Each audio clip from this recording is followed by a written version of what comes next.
Hello everyone, welcome back to The Media Couple. I'm Rory, and as always, I am with... Sophie. Hello, that is me. Welcome back. We're back again. Now, before we get into today's episode, if I could please ask you to like, comment, subscribe to the channel. It really, really does help us out. And if you are listening on Apple or Spotify, please leave us a review. It massively helps out the podcast. And as always, thank you so much for being here. Absolutely. So Sophie, sorry. So Sophie, what are we going to be talking about today? We have got a really good podcast lineup today. Actually, I think this is one that's really suited to you. Yes. You I think, are going to be the majority speaker on this one. We are talking about a video game. Get in. So it's called It Takes Two. Now, you and I have played this quite a few times, and I actually will hold my hands up and say I really enjoyed it. Yes. There's a new game called Split Fiction. Yeah. Which is basically kind of it's not a sequel in the same that the storyline's not the same, but it's come out. You'll explain. Yeah. Anyway, so we're going to be talking about that. Then we're going to be talking about a new series that Netflix has announced called Pride and Prejudice. What's that? Somehow doesn't sound very new. Heard of that does before. it? Yeah. Same. Yeah. Okay. Fine. And then, of course, how could we end this any other way but with a Rotten Tomatoes game? Come on. Yeah. So Come that's on. I'm going to nail it this week. I'm feeling confident. Yeah. All right. I'm going to do it. Good. But before all of that, I'm going to get into It Takes Two. Yes. So for those of you who don't know, It Takes Two is a co-op game designed to be played sort of... Do you want to explain for the people who listen who don't play video games what a co-op even is? Of course, yeah. So co-op... That sounds like a shop, like a Sainsbury's to me. It's not a chain of supermarkets, okay? Okay. They don't sell like fresh produce, you know what I mean? Yeah. Anyways, it's a game, a co-op game is where, it's meant to be played in the same room with someone sitting next to you, essentially. So ideal for couples. Ideal for couples, exactly. Or brothers. Or best friends or whatever, friends who if live around the corner from one another. Exactly, Yeah, exactly. And you text each other and go, you want to play It Takes Two? I'll be there in 5. Yeah, so you can't play, can you play this online? You can play it in a multiplayer sort of universe space. It's a lot of words there. So you can play it online. Yes, you can play it online. Through Zoom. Through Zoom, no. Well, maybe. I don't know. It'd be a bit weird. But the creators of the game designed it with the intent for people being in the same room and sort of sharing the experience together. Yeah. Because it has that split screen. So that's like a character on the left and then another character on the right. Yeah. And then you each have a controller and, you play as the opposite characters, basically. Yeah. That makes sense. And the premise of the game, it was really amazing when it came out. The premise of the game was about a couple who are going through a tough time. They're going through a divorce and their daughter basically makes a wish. And she wishes that, that they would stay together and basically... Not divorce. No, basically not divorce. And they end up turning into her toys, basically. And then it's their journey of... reconnecting. And the thing that is amazing about the game, which I think is why it did so incredibly well back then, is because it talks about a lot of grown-up problems, but in a very child-friendly format. Yeah. They go through this journey together and they sort of rekindle their love and they still have arguments along the way. It's so funny. It's very couple-like, What do you mean arguments? No, there's No never arguments. any argument. No, never. I'm always right. Exactly, yeah. Just smile and wave, boys. Smile and wave. But it is really interesting. And what's really cool about the game is that you get sort of special powers, because it's all in fantasy and all the toys are alive. And, there's a moment where you're fighting a load of squirrels and trying to overcome things like that. I think the thing is, obviously for you, that kind of a game is something that a 6-year-old would play. Yeah. Right? It totally is not like any of the other games that you would normally play, right? No. But for me, that game, I can play because I don't have to. Well, I do, but I don't have to look around and move around at the same time with two separate controls. Yeah. It was and it's the only game I have ever enjoyed playing. No, it's that's true. the only game I have played again. Yeah, multiple times, yeah. I don't play games and I could play this one and that's what I liked about it. And I felt like it went on for a really long time. It felt like something we could do together. Yeah. You know, and I think it's one of those things where I felt included in your video game, world, and that's why I really enjoyed it. And it made me like, we've tried other games since, Unraveled being one of them. Unraveled, a few others, and they're all right, but like the story of this combined, it felt it was really fun, and I really enjoyed it. And we've never found anything since. No, never. No, we tried that Brothers game as well, which was sort of... We're not going to talk about that game. No, that one didn't go Rory, very well. Why did that not go very well? I can't actually... I just thought... You can't remember, can you? No, conveniently. Convenient. For context, Rory decided that he was going to win that game by cheating. No. You're thinking of A Way Out. Oh, yes. The one where you're like in prison or whatever. Yeah. Yes. That's it. Yeah, no, we fell out over that one. So we're moving on. Swiftly moving on.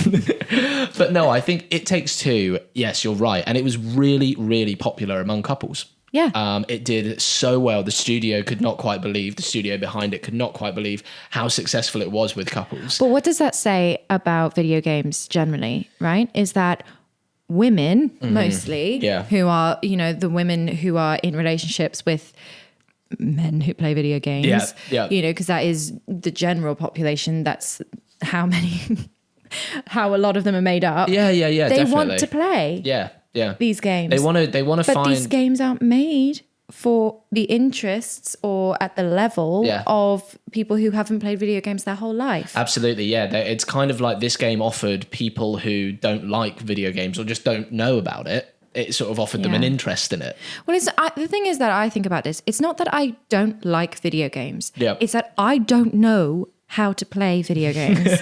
Right? So at my level, there's nothing out there except for kids games, right? I don't want to play kids games. I want to play an adult game where I don't need to have played for the last 20 years of my life to be able to look around, right? Because I always there is nothing funnier than watching Sophie in a corner going, I need help. Please. Yeah, because you have to look. Okay, you've got to move this one and this. It's too much. It's like moving your legs and your head at the same time. No, because I have been doing that since I was born. Sorry. Right. It's because I've been doing that since I was born, right? I haven't been playing video games since I was born. Yeah. And my thumb and thumb coordination is not perfect. Sorry. I'm sorry, all right? Actually, I'm not sorry. But the point being is... why are you apologising? Yeah, I shouldn't be. It Takes Two was a good game because it took into account the fact that I have not played for the last 20 years of my life. Yeah. And it made the game interesting to me and interesting to somebody who is not 12. Yeah. And took into the account that I have not been playing since I was 12. Yeah, absolutely. I think as well, like it kind of offered that, because it's all about like when you're a couple, it's all about trying to connect with each other's interests, isn't it? Yeah. And it's kind of like I personally have been playing video games ever since I was a kid. I still do play video games now. FIFA. And FIFA, Call of Duty, all of those ones.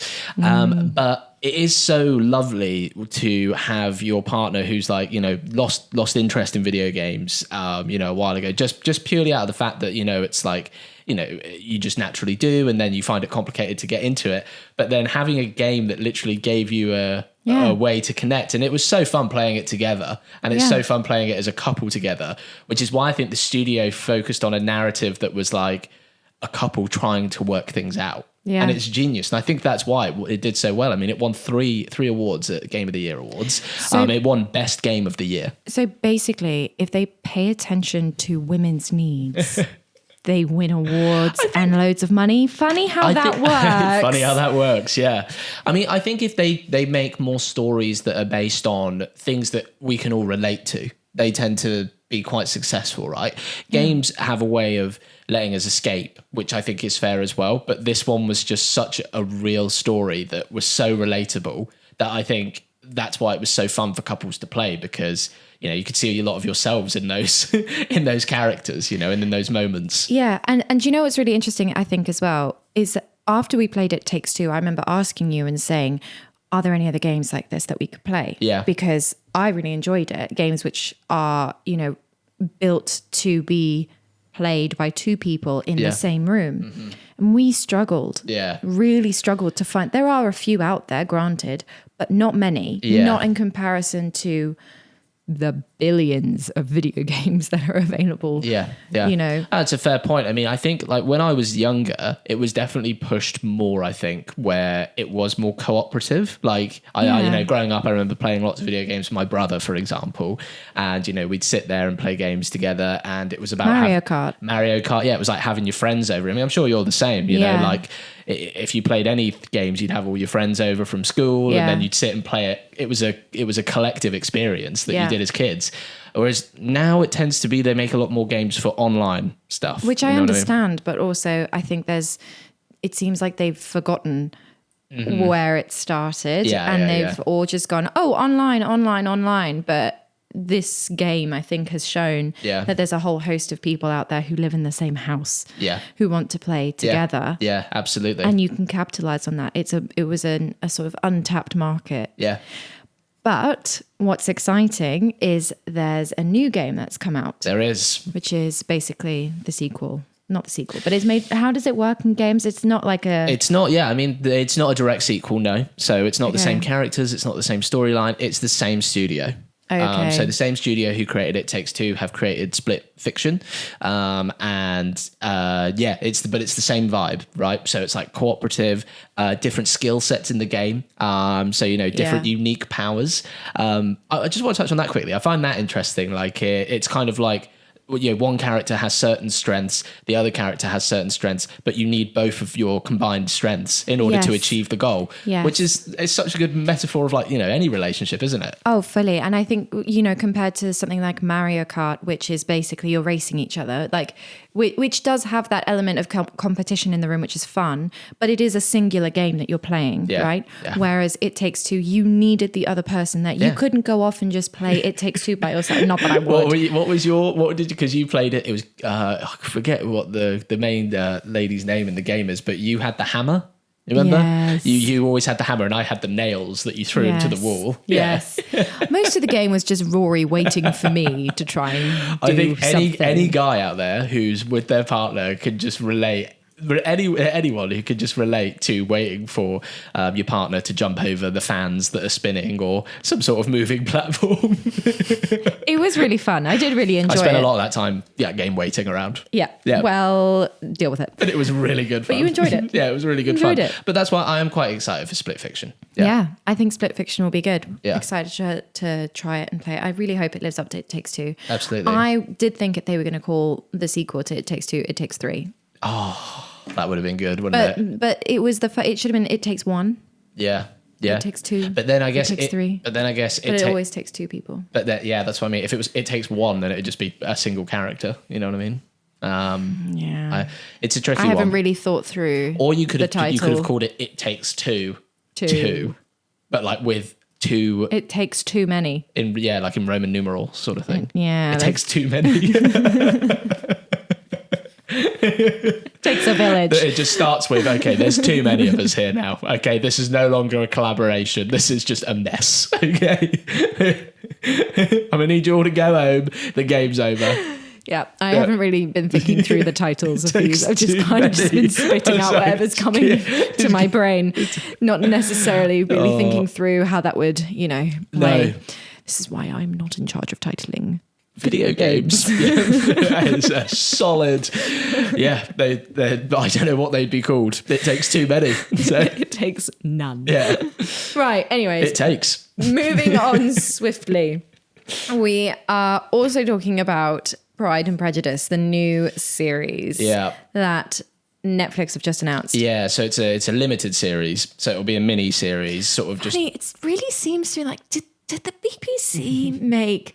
No, they didn't make a mini series called Pride and Prejudice, did they? No. At one point? No. Was it? No, surely not. And they didn't make a movie with, what's her name? Keira small, not really well-known actress. Yeah. Keira that everybody loves. To be fair, there's one thing that we've been sort of really yearning for, and it's another rendition of Pride and Prejudice. Jane Austen. We need her. Where is she? I love Jane Austen, love Pride and Prejudice, love those films. Do we need another series? Yes, that's why it's coming back. I don't think so. Well, I've read. I'm quite. Yeah, go on. What have you read? Pride and Prejudice. I read Pride and Prejudice. No, I actually haven't read Pride and Prejudice. I don't think you need to. Don't need to. I've watched every rendition of it ever. And you'll be watching again very soon, coming to Netflix. Yeah, in the year 2035, it will be Pride and Prejudice in space. Yeah. Versus we'd just be crazy. Yeah. But I read that apparently Netflix greenlit the series because of the success of its period, series in Bridgerton. So they were like, right, we need a period drama again to come back because Bridgerton did so well. So instead of coming up with a new story, they went, good old trusty Pride and Prejudice. Let's get this one off the shelf. Yeah, it definitely hasn't been done enough. Exactly. And interestingly, which I know you'll love, there's some cast who have been linked with it. Look, I'm not slating like the cast or the creators. I mean, nothing's happened yet, really. Like, it's probably going to be great, but like, come on, we can do better than Pride and Prejudice version 28. Yeah, we can make It Takes Too Many. No, this is Pride and Prejudice. It takes too many. That's where we're at. I just feel a little bit. And do you know what else is annoying? But you love period dramas. I think you would. You were the target market. You would watch that. Yeah, and I'd be like, I know how this ends because I've seen 8 billion versions of it. Yeah, but. Right, listen. Jack Lowden and Emma Corrin are starring. Yes. Right, this is the other thing maybe that I have such an issue with. I thought Jack Lowden was going to be Bond. Yes, but as we've all seen and talked about at great lengths. But if he's in this 6-part series... I mean, he might still be able to do Bond. Yeah. Yeah, sort of squeeze it around his other Jane Austen commitments. I think they'll be great in it, but also, come on. We can do better than this from period dramas. Downton was great. That's true, and it was sort of an original, piece. Bridgerton was great. Yeah, see, that's what I find. It's kind of like, with Bridgerton, it's like, well, it was successful because it was its own thing. Yeah. Stop remaking old films. But then, like, big studios, they get worried about things like that, don't they? It's like they know that Pride and Prejudice... Okay. Right. I'm just sick of them. I know, but that's why they really go... on a warpath You've today. had enough. Tell you what, you're not watching. I've had a vitamin C today, and I'm like, hello, got the energy in me. You're like, what are you doing? I know. Yeah. Listen, Netflix, I know you probably won't be listening, but I've got a lot of thoughts. Okay. Too many. Too many thoughts, but not enough to get the 2 thumb coordination correct. Not enough. No. Well, there we go. So you're really looking forward to Pride and Prejudice. Sounds like it's going to be a great one. No, I will watch it. Yeah, obviously, and I will probably love it. Dolly Alderton is writing. Oh, exciting! So it's probably going to be great. Yeah. I just wanted more. Isn't it like interesting though that obviously Netflix are picking that up, and I just feel like Netflix make a lot of the BBC style type shows now. Do you know what I mean? Because like period dramas is such like a BBC thing, and then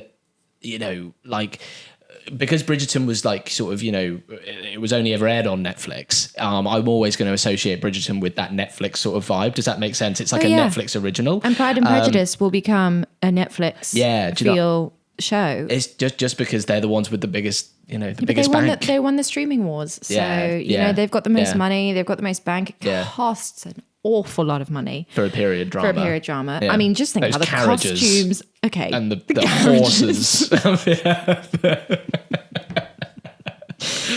And the ponies. Yeah. And the dresses. So and the Rotten Tomatoes the game. Hair is just a fortune. Swiftly moving on. The Rotten Tomatoes game. Yes. If you don't know what the Rotten Tomatoes game is, I don't know how many times I can say this. Just literally.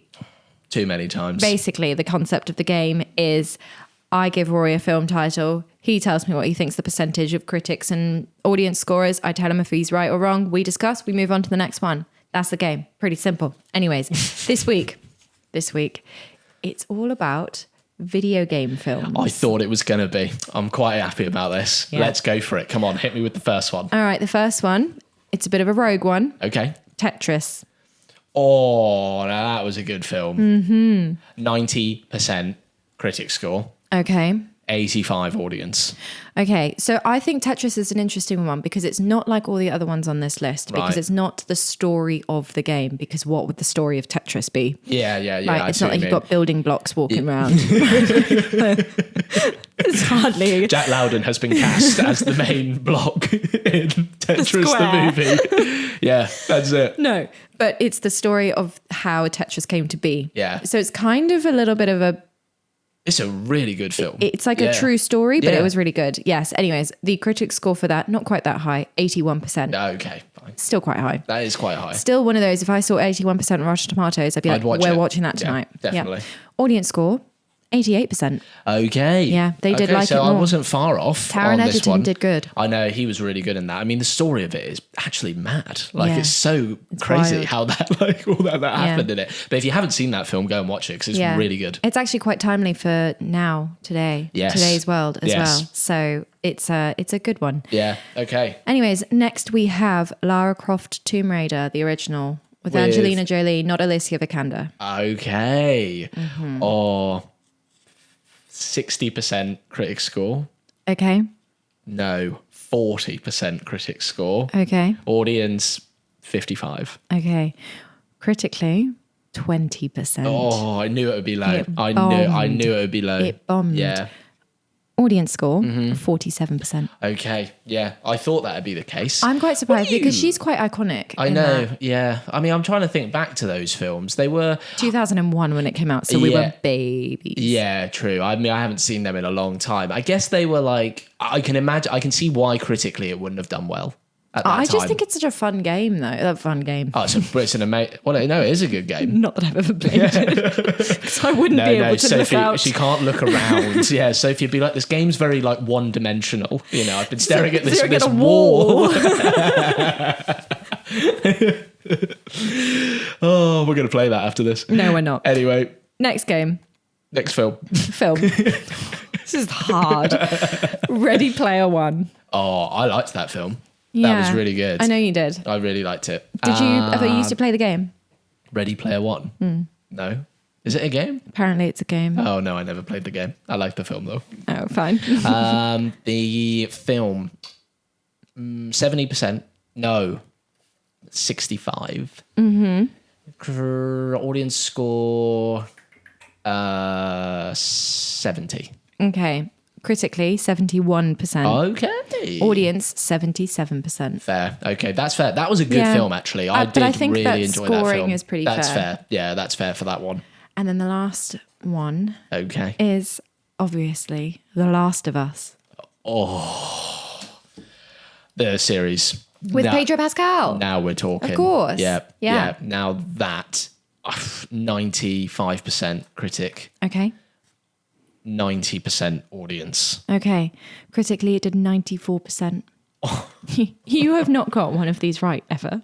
Ever? Yeah, I have, haven't I? No, you cheated. That one No, I time. didn't. You I got did. it right. But you've always been so close. Yeah, I know. Like Because 1% away. yeah, well, I should just be winning them anyway. You know what I mean?